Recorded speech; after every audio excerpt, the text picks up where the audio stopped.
소개반 장진서입니다. 이 사실 화가들 중에서 이 욕망의 문제를 다루는 건 이렇게 좀 쉽지가 않은 건데요. 오늘 하려고 하는 강사왕은 좀 우리가 좀 주목해봐야 될 구석이 많은 사람입니다. 제가 이렇게 시간이 쫄리지 않기 위해서 먼저 간단하게 요 앞에 부분만 좀 보고 나머지 그림 쪽에 더 집중해서 가다가 맨 마지막에 하도록 하겠습니다. 강세원 조선우교를 대표하는 저명한 문인화가입니다. 그는 할아버지가 대사원 예조판서를, 아버지가 대제학과 예조판서를 역임한 소북 명문가 집안에서 태어났습니다. 여기서 주목해봐야 될 거는 할아버지가 뭐 대사 간두하고 혼도하고 그다음에 예조판사하고 대제학, 그러니까 여기는 완전히 그 가장 중요한 관료 중에서는 굉장히 으뜸인 관료들이에요. 그러니까 3사에 속해 있던 관료들은 뭐 정용원 선생님 잘 알지만 그 단순하게 이 벼슬의 문제가 아니라 막강한 어떤 그 존경의 대상이거든요. 어쨌든 79세까지 장수했습니다. 그는 자신의 형인 강세윤이 이인자의 난에 연루되고 아버지도 유배가고 그러면서 노론이 득세하면서 벼슬할 기회가 사라지자 32세 때인 1744년에 처가가 있는 경기도 안산으로 이주합니다. 그는 이곳에서 29년 동안 이름 없는 야인으로 살았습니다. 그러다가 강세왕은 61세에 영릉 참봉 종구품 말직을 얻어서 처음으로 벼슬살이를 시작합니다. 그는 서울과 안산 지역에서 야인으로 인생의 4분의 3을 보냈고요. 71세 때인 1783년에 한성부 판윤 즉 서울시장이 됩니다. 그리고 이해에 그 명예의 전당인 71세의 나이로 기로소에 들어가서 드디어 내리 3대가 이 집안이 장수 집안입니다. 자기 증조 할아버지도 84세, 할아버지 79세, 아버지 84세. 아버지가 이 사람을 낳았을 때의 나이가 64세인가 그랬어요. 마지막 아들이에요. 요즘도 64세 낳기 쉽지 않은데 그때 64세면 지금의 85세, 90세예요. 예. 그리고 그 다음에 그 부사로 연행에 참가해서 청나라도 다녀옵니다. 이렇게 인생의 말년에 어마어마하게 핀 사람이에요. 인생 이렇게 가야 되는 거죠. 고위 관련했다가 그러다가 이제 한참 그 힘들었던 시절인 54세 때 그 이 사람입니다. 표홍자지라는 걸 쓰게 됩니다. 야인으로 불우하게 살았던 자신의 삶에 대해서 이야기를 하는데요. 스스로 여기 보면 제가 몇 줄만 이렇게 했는데 여기서 이 얘기의 모든이 좀 길어요. 인용물. 근데 제가 이걸 읽지는 않고 간단히 정리해서 말씀드리자면 엄청난 재능과 학식을 갖고 있는 사람이에요. 근데 야인으로 살아서 내가 불우한 처지에 놓이는 바람에 세상에 누구도 나를 알아봐 주지 않는다. 거기에 대한 일종의 불만들. 어려서부터 글씨도 잘 써, 그림도 잘 그려, 당송시대 시문에 뭐 아주 해박해. 그러니까 결국 뭐냐면 나도 아버지 정도 되는데 내가 이게 정치적으로 풀리질 않아서 나는 이 동네 노인들이랑 왔다 갔다 나거리고 너무 한심한 거예요. 자신 꼴이. 이러다가 인생의 잭팟이 터지죠. 그래서 여기에 자긍심이 이런 것들을 굉장히 하게 됩니다. 그래서 결국에 가서는 이 3세 기영지가라는 게 1783년이 이 사람의 인생에서 굉장히 중요한 거라고 볼 수 있습니다. 한양에서의 삶은 1713년에 태어나서 여기서 이제 인용문 중에서 재밌는 거는 자신이 외모가 그렇고 키도 작고 외모도 못났지만은 가슴 속에 깊은 그런 견해와 학식이 있고 그렇다는 겁니다. 이 사람이 이제 64세 때 낳은 그 아버지고요. 표홍자지고 여기에 촌스러운 듯 하나 속은 잠언영특가. 그래서 사실은 이거를 꼼꼼하게 사실 읽어볼 만한 글입니다. 내가 이것이 어찌 나를 알기에 충분할 것이냐 모른다는 얘기예요. 내가 생긴 것도 못났고 별볼이 없어 보이지만 내가 원래는 진짜 어마어마한 거인이라는 얘기죠. 그러다가 어쨌든 그리고 표암이라고 하는 호를 썼는데 이게 자기 등에 이게 뭐 이렇게 얼룩무늬 같은 게 나가지고 그 표범처럼 생겼다 그래가지고 표암이 된 겁니다.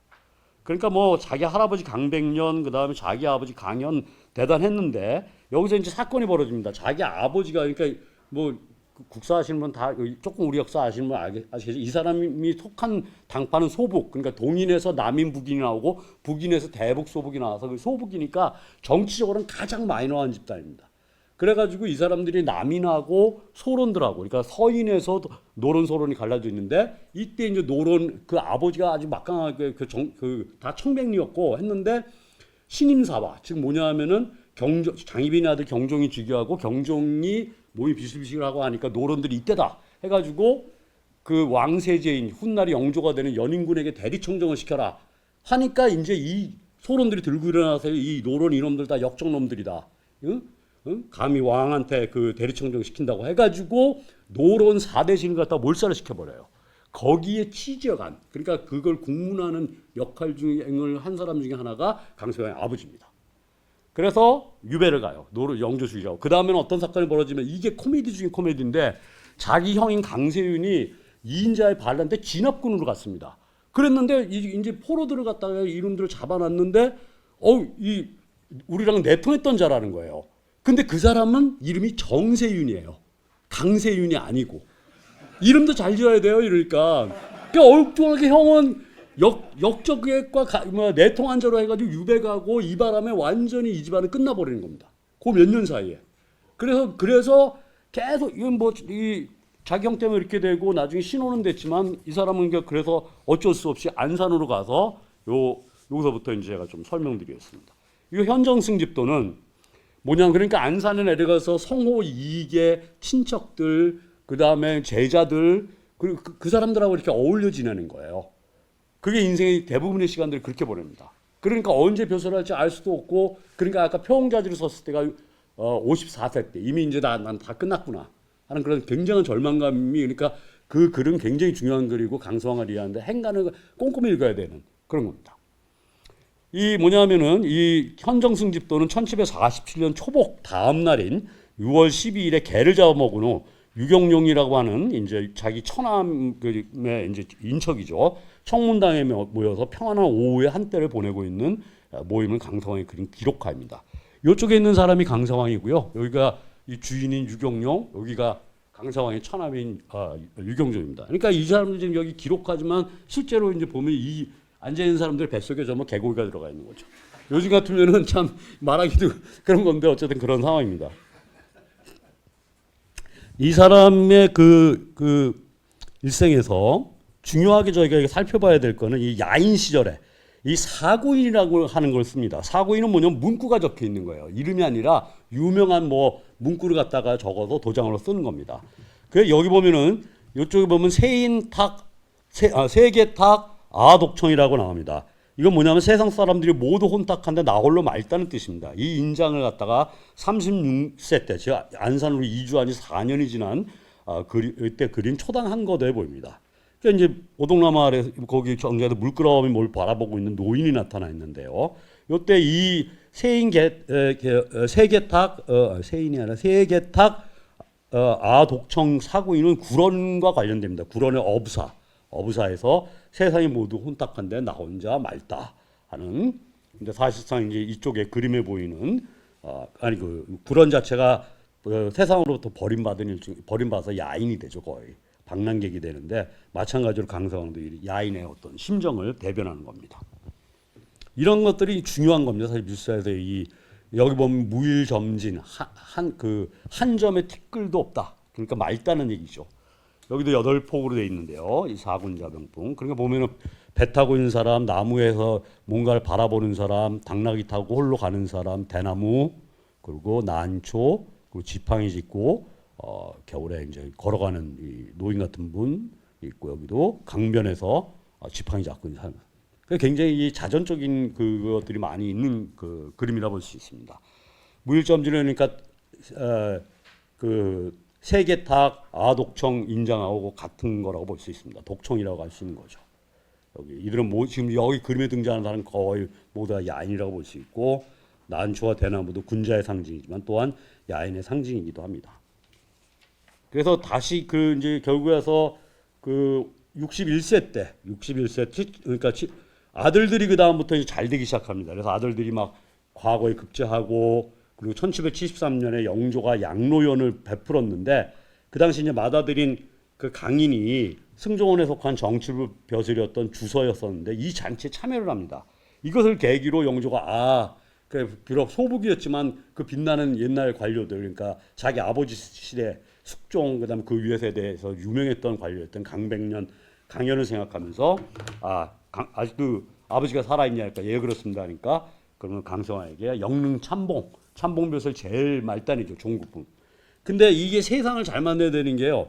이 강성에 이렇게 들어갔습니다. 그랬는데 들어가서 64세 때 3년이 지나고 나서 기국과 기록과라 그래가지고 이제 왕실이 뭐 대비든 누구든 6, 70이 되면은 그런 걸 기념해가지고 60세 이상의 사람에게만 과거 시험 기회를 주는 거예요. 여기에 1등을 해요.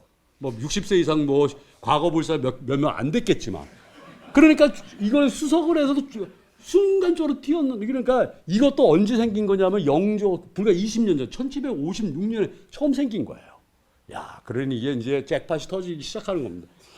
2년 후에는 문신정식, 그러니까 약간 하급 관료들에게 위로 올라갈 수 있는 그거를 기회를 주기 위해서 관료들만 모아서 시험을 보는데 거기서 또 1등을 해요. 그래서 이제 완전히 66세 때, 그래서 그냥 순식간에 초고 승진을 해서 호조 참판, 병조 참판 거쳐 1783년에 한성우 판율이 되고 그렇게 된 겁니다. 말년은 굉장히 행복했던 날들이었고, 드디어 그것에 들어가서 기로소에 들어가서 3대가 기로소에 입소하는 83년, 이때가 이제 기로소 들어갔을 때입니다. 이거는 공식 초상하고요. 드디어 3세 기영지가 자기가 꿈꿔왔던, 내가 할아버지 아버지에 의해서 정이품 이상 70세 이상, 굉장히 어려운 거죠. 이품 이상이 되기도 어려운데 나이가 70세까지 살아야 돼요. 그러니까 보통 난코스가, 요즘에 그러니까 뭐 옛날에 사시행시 외시 붙는 것보다 더 힘들어요. 삼관왕은 되게 쉬워도 이건 어려운 거예요, 기로소. 그래서 나중에 추사 김정희가 쓴 3세 기영지가라고 하는 게, 글씨는 좋죠. 예, 옛날부터 이렇게 해서 그러면 이 기로소에 있는 사람들끼리 서로 잔치도 하고요. 그리고 왕도 기로소에 들어갑니다. 영조가 51세 때 기로소 들어가서 신하들을 하고 이제 축하연 벌이고 했던, 굉장히, 그러니까 이게 명예훼손당. 그냥 참고로, 그냥 혹시 우리나라 전통시대 그림 모르시면, 우리나라 왕을 안 그립니다. 왕을 안 그릴 게 빈 의자로 있어야 돼요. 그리고 1호 오봉병이 이렇게 뒤에, 이게 왕을 상징하는 겁니다. 그 그림 중에 여기 누가 앉아 있다. 그런 그림 사시면 그냥 망하는 거죠. 예, 우리나라는 왕은 안 보이는데 왕이 원래 계신다는 뜻이에요. 예. 중국은 다 그립니다, 얼굴. 예. 그래서 여기 가게 되고, 예, 여기 이제 잔치 벌여주는 그런 거였습니다. 그러니까 원칙적으로 이제 기로소 들어갈 수 있는 자기가 문과 출신 정이품 이상 70세 이상이고요. 조선시대 전 기간에 걸쳐 기로소에 입소한 인물들은 불과 700여 명에 불과해요. 강사왕 가문이 연속 3대에 걸쳐 기로소에 들어간 건 매우 희귀한 경우고요. 몇 집안이 이렇게 있는지 몰라도 아마 제가 아무리 많이 있어도 이 정도 수준이면 10집안이 안 될 것 같아요. 3대의 내리. 예. 그래서 그렇게 된 겁니다. 그리고는 뭐 이 만년의 피니까 이 나이는 많았지만은 결국 여기 72세 때 늦은 나이에 중국을 다녀옵니다. 여기 보면 3세, 여기서부터 이제 3세 기영이라고 하는 도장들을 찍기 시작합니다. 자기 그림에. 얼마나 이게 뼈 아픈 진짜 삶의 기록이기도 하고요. 사로 삼기첩이라는 데에서는 또 여기 보면 4세 사공 3대 삼관, 그러니까 이제 원래가 증조 할아버지도 굉장한 사람이었는데 어떤 약간 잘못된 누가 그거를 고변을 해서 이렇게 정치적으로 굉장히 성장을 못하고 중간에 그만둔 케이스였는데, 어쨌든 간에 자기 증조 할아버지도 그리고 할아버지 자기에 이르는 굉장한 자식이죠. 손자에게 이게 손자가 아팠을 때 그려준 그림인데 여기에도 3세 기영. 이건 엄청난 프라이드거든요. 웬만한 사람이면 이렇게 안 되죠. 이 3대 내리 기로소까지 간다는 거는. 그래서 곳곳에 자기 작품에다가 3세 기영 인장을 찍어서 자기가 그런 어떤 명예에 관한, 이게 엄청나게 이룰 수 없는 명예였죠. 예, 여기도 마찬가지로 풍학장육첩에도 3세 기영 인장이 찍혀 있습니다. 금강산 갔던 거고요. 여기도 3세 기영 피금정도라는 2개의 작품이 있는데요. 이렇게 돼 있고, 그 다음에 이쪽에도 표홍 선생 서화첩에도 3세 기영이 계속 그림마다 이렇게 찍혀 있습니다. 1789년. 그러니까 기로소 들어간 지 6년 후에 여기 김홍도가 그린 거에도 여기 3세 기영이 나타납니다. 예, 마지막 이건데요. 이게 자화상입니다. 1700, 그러니까 기로소 들어가기 바로 직전 해에 쓴 그거고, 이걸 보시면은 여기에 뭐라고 했냐? 저 사람은 어떤 사람인가? 수염과 눈썹이 하얗다. 오삼모를 쓰고 야복을 입었으니 이로써 마음은 살림이 있으되 가슴에 여기가 중요한 거죠. 가슴에 수많은 책을 간직했으며 필력은 오악을 흔들었으나 세상 사람들이 어찌 알겠는가? 나 혼자 즐기노라. 이런 표현이 많이 나와요. 근데 굉장히 거꾸로 읽어야 되는 거죠. 예. 그러니까 자기를 알아봐 주지 않는 세상. 여기다가 그 다음에 이제 완전히 이렇게 되는 거예요. 그러니까 여기서 이 그림에서 이게 아주 우스꽝스러운 그림이에요. 이게 평상복에다가 지금 관모잖아요. 그러니까 굉장히 고급 모자를 쓰고 밑에는 뭐라고 해야 되나? 아디다스 추리닝만 입고 있어야 돼. 뭐 그런 거예요, 그냥. 그러니까 되게 황당한 복장이에요, 복장 자체가. 그러니까 쉽게 말씀드리자면 우리 사성 장군 딱 이거 별들이 이거 쓰고 추리닝 입고 왔다 갔다 거리고 있는 거예요. 네. 그러니까 다 곳곳에서 이쪽에서 금빛 나는 관자놀이도 하고 여기 세조대도 차고 했는데요. 어쨌든 결국 가서는 여기다가 굉장히 이거 중에 흥미로운 거는 여기 보시면은 호가 노죽이에요. 이슬 먹어 찬이슬 먹으면 대나무예요. 이게 벌써 야인이죠. 그러니까 자기의 이 추리닝 이 평상복은 야인 시대, 그 야인 시절의 모습 그리고 위에는 지난 10년간의 관직 생활이에요. 그래서 이 세계 초상화사에도 유례가 없는 특이한 볼 수 있습니다. 네, 마지막 읽도록 하겠습니다. 그러니까 그 차가운 공기가 사방을 뒤엎은 새벽에 이슬인 대나무에 뭉쳐도 대나무는 결코 휘지 않습니다. 절개와 지조의 상징인 대나무처럼 시련과 고난의 시절에도 강사왕은 그 험난한 시간을 묵묵히 견뎌냈습니다. 그에게 불행했던 날들은 아픔이었지만 동시에 삶을 버텨주는 거대한 힘이기도 했습니다. 이 그림을 그린 지 1년 후 그는 한성부 판윤이 되었으며 3세 기영지가의 명예를 얻었습니다. 자신이 본래 어렵지 않게 획득할 수 있었던 명예를 얻기까지 그는 오랫동안 불우한 세월을 보냈습니다. 3세 기영지가의 명예는 어느 날 그에게 꿈같이 찾아온 것입니다. 예, 제가 여기서 마치도록 하겠습니다.